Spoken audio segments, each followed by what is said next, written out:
Bonjour à tous et bienvenue sur le Coin Comics. Aujourd'hui on se retrouve pour le Zoom sur épisode 40 et nous allons parler du tome 2 de Power Man Iron Fist sorti en 100% Marvel, C'est la guerre, par Hepburn, Walker, Green et Flaviano. Dans le Zoom sur épisode 15, je vous avais parlé du tome 1 de Power Man Iron Fist sorti en 100% Marvel dans lequel nos deux héros, Luke Cage et Iron Fist, reformaient les héros alloués et allaient sauver leur secrétaire Jenny et leurs aventures continuent très fort dans ce tome 2. Donc Power Man et Iron Fist, ils ont reformé les héros alloués. Pour ceux qui ne connaissent pas ce groupe, c'est un principe très simple. Ils commercialisent leurs services et ils proposent aux gens, contre une rémunération, de les aider dans leur quotidien et d'utiliser leur capacité de héros pour leur faciliter la vie. Sauf qu'il va y avoir un petit problème dans leur ville parce qu'il y a un groupe de types qui s'amusent à attaquer les anciens méchants et les faire incarcérer alors qu'ils sont repentis ou qu'ils ont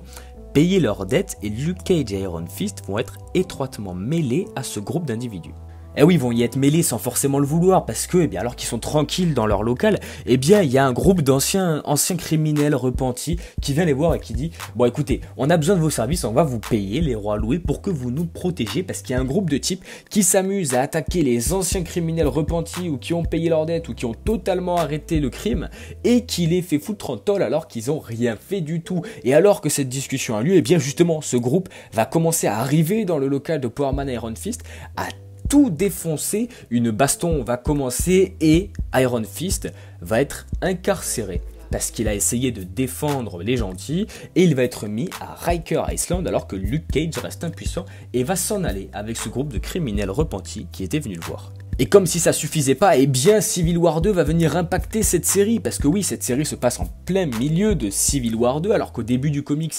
Carol Danvers était venue voir Power Man et Iron Fist pour leur expliquer ce qu'il se passait et leur dire de choisir un camp. Les deux héros lui ont gentiment dit qu'ils n'avaient pas vraiment envie d'être impliqués dans cette guerre et qu'ils préféraient rester à part. Ce qu'ils ont fait, sauf que Luke Cage, il a son pote en prison, et Luke Cage, il a envie de le faire, de l'aider à sortir, sauf qu'il n'a rien, il n'a aucune carte en main pour aider son pote à Riker Island et l'aider à le faire sortir de tôle, surtout qu'il connaît bien les lieux vu qu'il y a été incarcéré à ses débuts. Et la dernière solution qu'il trouve,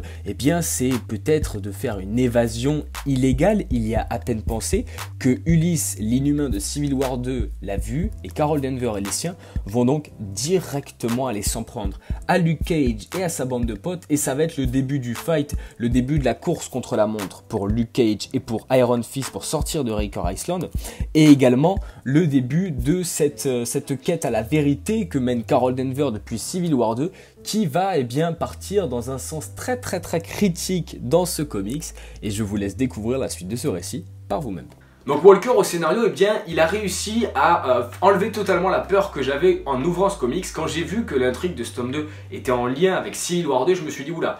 où est-ce qu'on va et est-ce que ça va pas être trop présent Civil War 2, est-ce que ça va pas gâcher un petit peu la série Power Man Iron Fist? Ça n'a pas du tout été le cas et c'est là qu'il a été très fort, c'est qu'il a réussi à mettre l'intrigue de Civil War 2 un petit peu en second plan et garder cette intrigue entre Power Man et Iron Fist vraiment devant, et c'était très bien fait. Au niveau du scénario, on a une trame qui annonce que du lourd. Pour le tome 3, je vous laisserai découvrir la fin par vous-même, mais le tome 3 s'annonce vraiment extraordinaire, du moins très intéressant, et on a une intrigue qui dans le tome 1 était concernée la secrétaire Jenny. Là concerne ce groupe de types qui veulent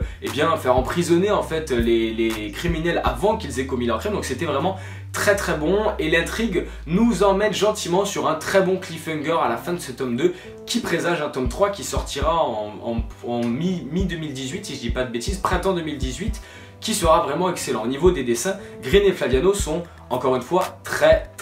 réguliers. On a un style très cartoonesque comme dans le tome 1, mais un style qui permet vraiment de s'identifier à ce groupe de personnages un petit peu atypiques, j'ai envie de vous dire, des héros qui louent leur service, des mecs un petit peu de la rue. Luke Cage, un personnage de Harlem qui est vraiment dans cette ambiance comme dans la série, vous avez pu le voir, et franchement encore une excellente série, une excellente prestation de tous les artistes sur ce récit, un pur régal.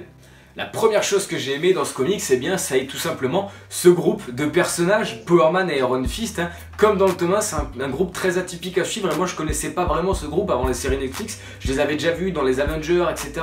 dans des séries par-ci par-là, mais toujours en personnage secondaire. Et là, le fait de rentrer dans leur intimité, on voit beaucoup de Jessica Jones avec sa petite là qui est très présente du coup dans ce comics. On voit Iron Fist également avec tout leur univers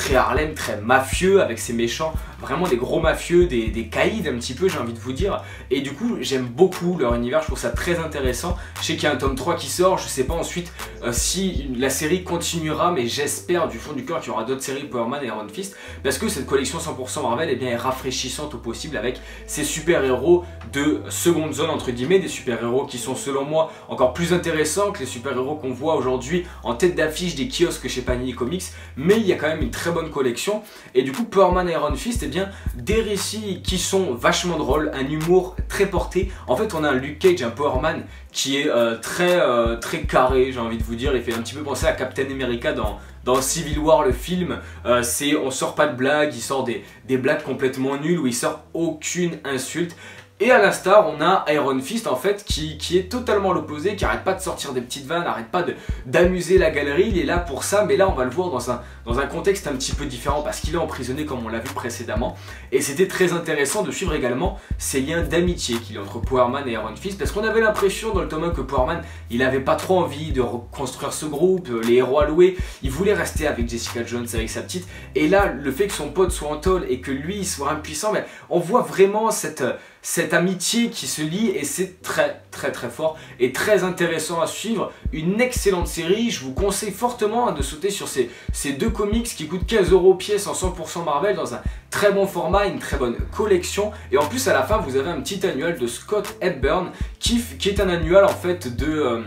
Iron Fist et de Luke Cage qui vont acheter un cadeau de Noël. En plus il parle de Pokémon Go dans une boutique, ils vont acheter des sortes d'animaux un petit peu à la Pokémon Go, des petites créatures bizarres, sauf qu'en fait le méchant fait vivre toutes ces créatures dans la boutique le soir de Noël et du coup ça devient complètement la guerre et Luke Cage et Iron Fist